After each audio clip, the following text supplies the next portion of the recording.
The political meta has shifted quite a bit since I've started doing this shtick, and I thought it would be wise to do a political meta update talking about all the new emerging tribes happening on the internet. Now, obviously, a lot of this is just internet nonsense and has very little bearing on reality as it is, but things that seem silly now are probably going to be real in 5 years. Let's start with the new tribe emerging on the right. I call it post-racial fascism. This has been called a lot of things, one of which is racial depolarization, which is just the idea that you can't reliably hope for the ethnic vote to go to the Democrats anymore. Trump won big with ethnic minorities, and this is weird because, Trump was called a fascist a lot. And I would like to propose that Trump actually is a fascist, but that fascism doesn't have to be racist or be unappealing towards ethnic minorities. I mean, someone like Kash Patel, who is actively saying that they're going to use the power of the state to persecute my political opponents, seems kind of fascist to me. But also, look at this guy. He's not exactly a honky. So stay with me. I know that fascism is seen as being associated with the Nazis and hating Jews. And, Donald Trump is certainly not a white supremacist, and he certainly doesn't hate Jews. So how could you call him a fascist? Well, fascism really got a bad name from the Nazis. I feel like as soon as I say that sentence, I shouldn't continue the thought. But if you just look at fascism as an ideology, there's nothing that says it has to be racist. Let me read you a quote, okay? I know I'm losing you. Let me read you a quote. Race, it is a feeling, not a reality. 95% at least is a feeling. Nothing will ever make me believe that biologically pure races can be shown to exist today.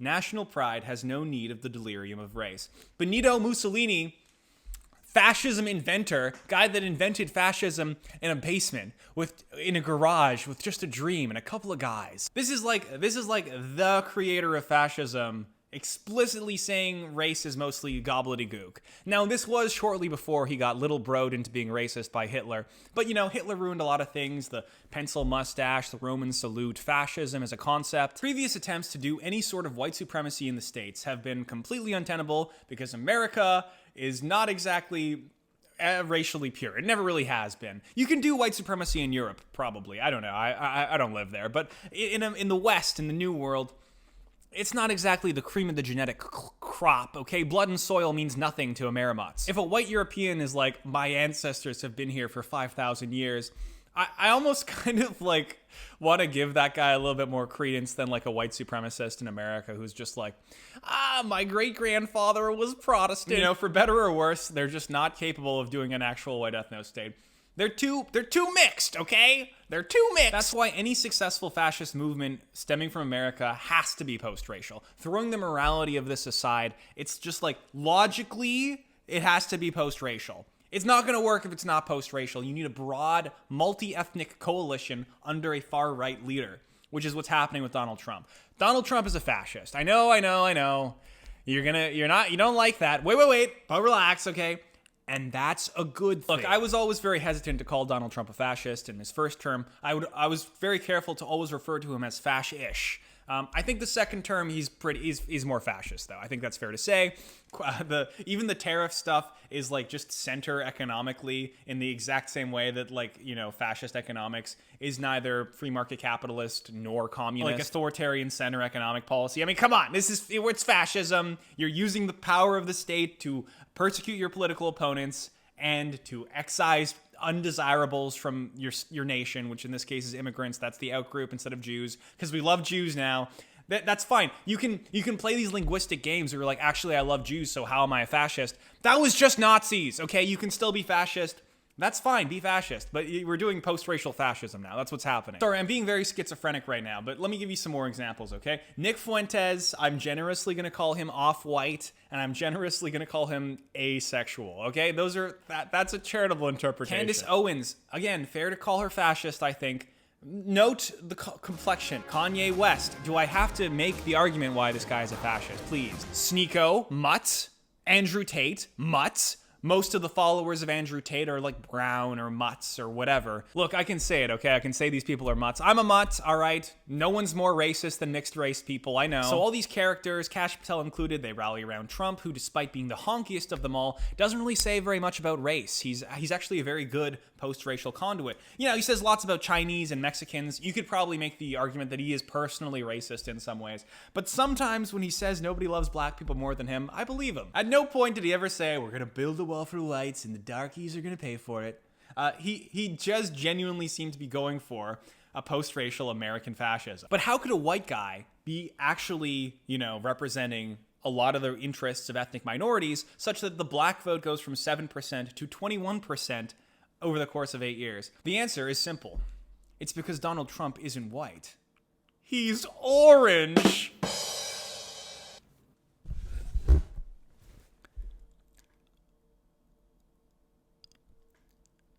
In conclusion, diversity is fascism's strength.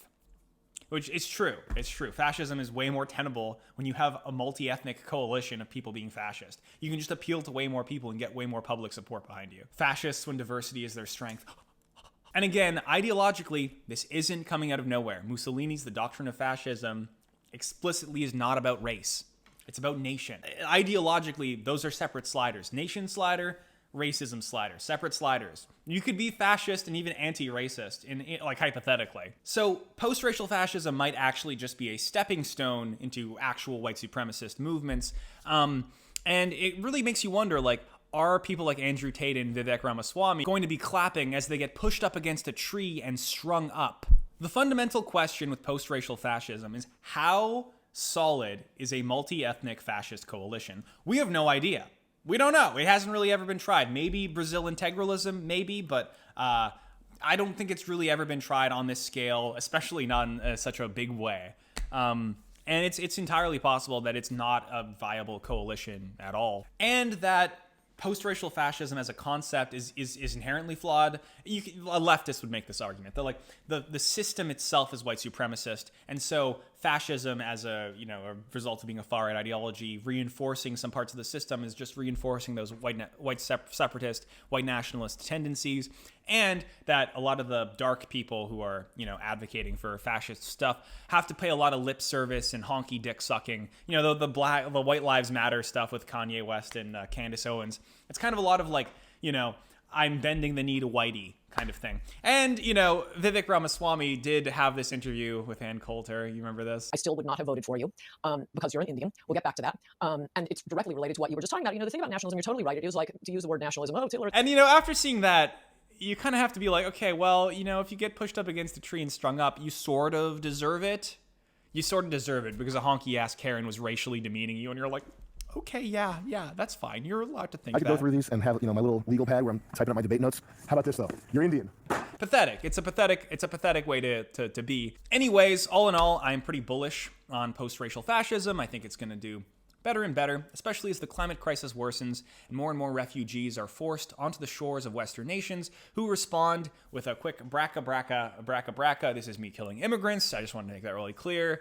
I'm not saying that's a good thing. I'm just saying it's kind of an inevitability of the paths that we've decided to go down. Okay, moving to a different section of the political compass here, we have a new emerging tribe on the libertarian right that I'm going to exemplify as the efficient accelerationist crowd. Efficient accelerationism is an outgrowth of the effective altruist movement, which in turn comes from this forum called Less Wrong. I will one day make a chart of all of the different, ideological substrates that came from the Less Wrong forums and all the different, splinter groups and movements that came out of that intellectually. But there's too many of them right now, and I can't make that chart right now. I don't have enough information. Efficient accelerationism is one of these outgrowths of the movement. Effective altruists are a little skittish on AI. They think we need to regulate it. Efficient accelerationists go the opposite direction and say, let's go faster and faster. Using this group just kind of as a microcosm of the broader techno-optimist movement, which typically aligns with right libertarianism. Capitalism, capital makes the AI go quicker. Efficient accelerationists are one of the very few truly optimistic tribes emerging right now. They're super optimistic. They're hope core. They're happy pilled.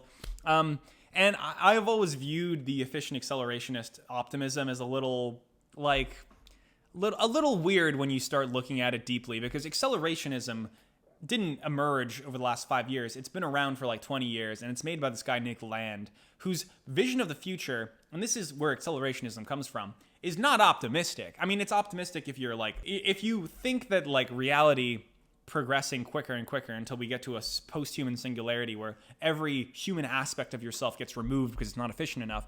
Unless you think that's a good thing, what are the techno-optimists optimistic about? Like, what is the future that they're happy to be accelerating towards? Is it going to be me benefiting from the technology, or is it going to be some abstract form of my intelligence benefiting from the technology? Because that's an important distinction for me. So I think some effective accelerationists are genuinely thinking like, oh yeah, AI is going to reverse climate change and it's going to make all of our lives better. We're not going to have to work, but humans will still be humans.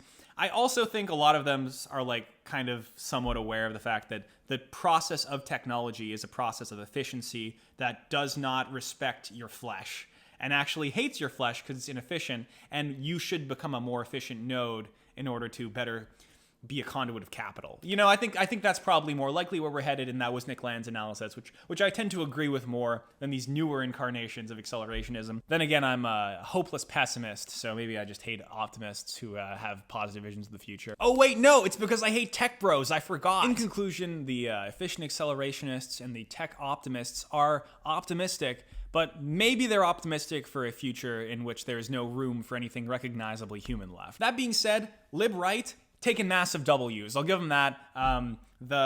It's probably like if you had to pick a tribe in terms of how many W's you're getting, lib-right's probably a pretty good bet. They actually are achieving some praxis in terms of building these network states and like building up the network states in such a way where things are actually like there's some cool things happening because they have money. And when you have money, you can do a lot of cool stuff, like buy up an island and start to slowly terraform it into a libertarian paradigm. Whereas if you're like a communist, you want a stateless, classless, worldwide, moneyless society. Okay, I don't see how that's happening. Moving on to the middle of the political compass, we have reactionary centrism. This is a new political tribe which is very aware of the extremism as a threat to the status quo. So seeing how polarized and extreme things have become, the reactionary centrist kind of pulls inward, draws like a line around the Overton window and says, this is my base now. So normally, you know, the center left and the center right, they're each other's worst enemies, and they fight each other. That's the two-party system that at work, a center left party and a center right party. Normally that's how it works, but now that extremism is more relevant, especially online, you get a phenomenon of people who are reacting to extremism with centrism. Someone center left like Destiny and center right like J.J. McCullough find themselves agreeing on like every point now because they agree generally broadly America is good and extremism is bad, and like those are just to them some of the more important points to talk about.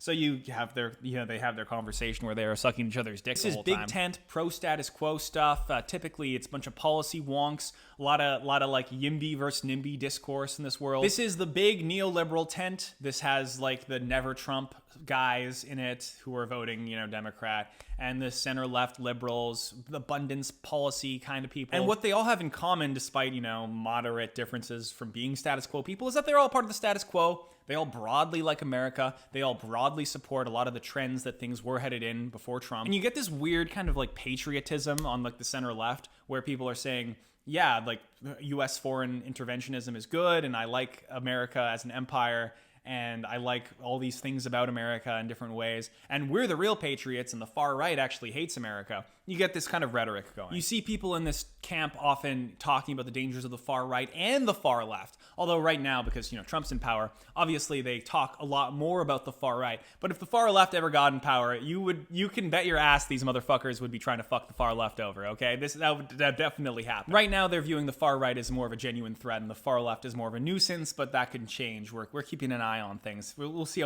how far the pendulum swings back, let's just say. Unlike basically every other emerging political tribe here, these people actually like America. Obviously, like the tech bro libertarian people want no state to govern them, which isn't completely funded by money, and the post-racial fascist people are like, America sucks, it's failing, we need strong borders, we need to make it better. And the left obviously hates America because they're the left and they hate America. These crackers are without a hint of irony right in for a Biden. Centrists are by definition unimaginative and out of touch. And the mainstream Hollywood elite that's despised by basically everybody is a pretty good example of this. Reactionary centrists are unique in this political time because extremism used to be like in response to centrism and like more on the fringe. And now that it's more mainstream, centrism is more on the fringe. Because the Overton window, you see, is shattered in two and drifts simultaneously left and right at the same time while leaving the centrists out of the Overton window. So basically, it's a reaction. It's them trying to grab both sides of the Overton window as it's falling in either direction, pulling them apart, and they're just trying to hold it together. But this is kind of the first time where centrism becomes in reaction to the excesses of both sides. And that can only happen when both sides are gaining in power. So good job, extremists. Massive W's. And the reactionary centrists typically fight for the individual's right to be more or less politically unconscious and just sort of enjoy their society passively without having to be a communist or a fascist or some shit. Okay, moving on to the left side of the political compass, we have the Balkanized Left. Vosh, Hassan, Hawes, H3H3. What do all of these people have in common with each other? That's right, they all hate each other. This is partially because they're all streamers, and streaming is an inherently degenerate medium, which forces you to become isolationist and anti-human and hate everybody. That's just objectively true. But also, it's kind of a microcosm of left-wing infighting. We continue to see a balkanization pattern on the left, all these different disparate groups spiraling off into infinitely small subgroups. Left-wing infighting is nothing new, of course. There's been infighting on the left as long as there has been a left. And I will also say, there's infighting on the right too. A lot of leftists think that the left is the only place with infighting. But that's because they're on the left, and they don't critically examine or inhabit right-wing spaces. When you're in right-wing spaces, you see there's plenty of right-wing infighting too. I will say there's probably more infighting on the left because ideological purity is just more important to leftists. But and also most right-wing infighting is calling each other Jews. But there's all kinds of different disparate factions here. There's the woke left, there's the woke left that's not really leftist because they're actually just woke liberals. There's the post-woke left, there's the anti-woke left, there's the anti-woke left that's so anti-woke that they somehow became capitalist and now in no way resemble a leftist in any shape or form. Of course, that's not including the thousand tanky islands of the Maoists and the Stalinists and the DPRK supporters and the ultra-leftists. There's too many to get into, okay? We'd be here all day. Personal example, I canvassed for Jamal Bowman, who's reasonably as pro-Palestine as you could possibly get within the Democratic Party, allied with people like AOC and stuff. And even he was protested by further left Palestine supporters who protested him instead of the Zionist candidate he was running against, who was getting $20 million of Israeli money. They protested the guy that they could, affect more because he cared about them more. So, average day living in left land, okay? This is just standard stuff. These people are ravenous cannibals. But moving on, we now have the Horseshoe. This is the last coalition I'm going to talk about. Remember this guy that shot Trump? Did we ever figure out what his political leaning was? Why did we never figure that out? He was never clearly a left-winger or a right-winger. Could it be that he was neither, that he was a Gen Z sort of nihilist, mentally ill person who just wanted to do political violence? I am going to claim Matthew Thomas Crooks, Trump assassin, as our own. He is a Horseshoe coalitionist, accelerationist, nihilist, who literally looked up the closest guy to him to see if he could kill him. He would have killed Biden. He would have killed a UK royal if he could. So I'm officially claiming Thomas Matthew Crooks as our guy. I'm also claiming Luigi Mangione as our guy. These are Horseshoe people. They do not neatly fit into the left or the right. They are fueled by a nihilistic accelerationist violence. And that is, I think, probably going to define the Horseshoe. But there's other ways of defining the Horseshoe too, something like MAGA communism, the Nazbols of our time. So whether it's just little moments like the 3%ers joining Black Lives Matter protesters against the police, or just a general hatred of America and agreeing on certain aspects of American foreign interventionism and foreign policy that the far left and the far right can both agree on, we are seeing plenty of opportunities for tenable alliances between extremes, especially with individual policies rather than broad worldview. We're in the age of AI and internet tribes sort of amplifying every possible worldview one could have. And it's interesting to see the interconnectedness of people who are ostensibly very opposed to each other sort of agreeing on different points. Opinions about AI or copyright or how social media algorithms work, these often fall outside of kind of binary left-right things that sometimes a lot of different people can agree on from different tribes. And so the best example of this, I think, is actually the TikTok ban, because the TikTok ban was trying to be passed by center-left and center-right people who were afraid of the status quo and of China.